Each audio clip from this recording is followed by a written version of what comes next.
পারিবারিক অনুষ্ঠান মানেই আত্মীয় স্বজনের মিলন মেলা, হোক সেটা বিয়ে, সুন্নাতে খাতনা অথবা গায়ে হলুদের।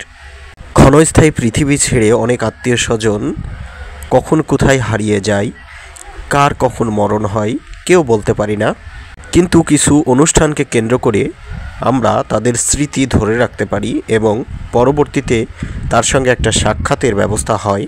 হ্যালো ভিউয়ার্স, ঠিক তেমনই আজকে আমরা একটা সুন্নাতে খাতনার অনুষ্ঠানে যাচ্ছি।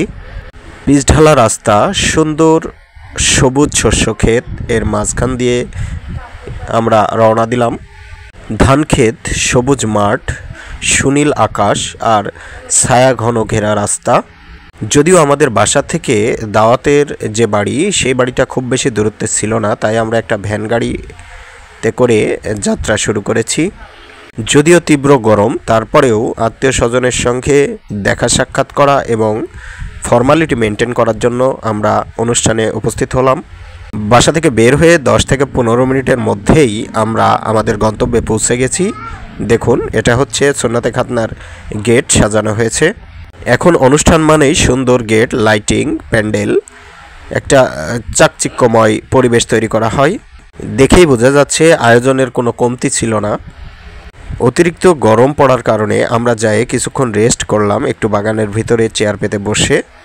গ্রীষ্মের তাপদাহ গরম আসলেই অনেক যন্ত্রণাদায়ক, তবুও একটু ছায়া ঘন জায়গায় বসলে কিছুটা হলেও স্বস্তি পাওয়া যায়। দেখুন, এদিকে আয়োজন চলছে মানুষকে খাওয়ানোর। আমরা যাওয়ার আগেই একদল খাওয়ানো হয়ে গেছে। মেঘন তো ওখানে গিয়েই যেখানেই যাই অতটা বেশি খেতে চায় না, শুধু সে শশা এই আর সাদা ভাত, এটাই তার জন্য যথেষ্ট।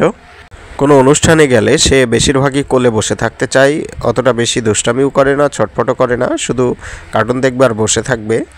দেখুন কি দারুণ পারিবারিক মিলন মেলা, অনেক আত্মীয় স্বজনের উপস্থিতি, কুশলাদি বিনিময়। ঈদ পরবর্তী এমন একটা আয়োজন সত্যি খুব ভালো একটা পরিবেশ তৈরি করেছে। গল্প গুজব, আড্ডা আর আনন্দ স্মৃতি তারা একে অপরের সঙ্গে শেয়ার করছে, বিশেষ করে ঈদ পরবর্তী মিলন মেলা। সবথেকে মজার বিষয় হলো, আমি ওই দাওয়াত বাড়িতে গিয়ে আমার খুবই প্রিয় একজন স্যার পার্থসারথী লস্কর, আমাদের ইসলামী বিশ্ববিদ্যালয়ের অর্থনীতি বিভাগের শিক্ষক, তার সঙ্গে দেখা হয়ে গেল। এটাও আসলে একটা পজিটিভ দিক যে দেখেন কোন উছিলায় স্যারের সঙ্গে আমার দেখা হয়ে গেল অনেক দিন পর, অনেক ভালো লাগলো স্যারের সঙ্গে আলাপ হয়। এদিকে খাওয়া দাওয়া শেষ করে মেঘন বাসায় আসার জন্য অস্থির হয়ে গেছে, কারণ তার আর ওই জায়গা ভালো লাগতেছে না, যেহেতু এখানে তার অতটা বেশি পরিচিত মানুষজন বা খেলাধুলার স্পেস ছিল না বলে। সুতরাং আমরা এই অনুষ্ঠান থেকে বিদায় নিচ্ছি। সে পর্যন্ত সবাই ভালো থাকবেন, সুস্থ থাকবেন। আল্লাহ হাফেজ।